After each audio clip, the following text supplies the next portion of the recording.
So, ito po, oh, panoorin natin kung paano maglaba ang aking anak. O, paano be? Ito po yung mga nasabon na niya.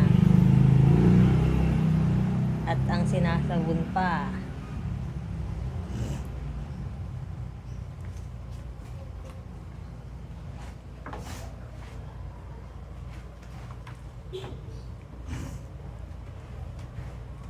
O, dapat walang dumi-dumi ha. Wala akong makikita ha.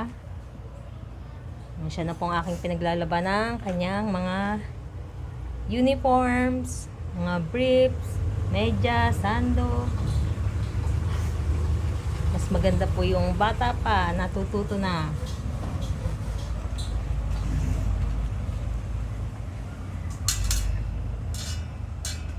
Kaya hindi ko po ito pinagse-cellphone eh. Kasi pag nag-cellphone, nag-iiba. Tumatamad. Ba't ka naiyak, nak?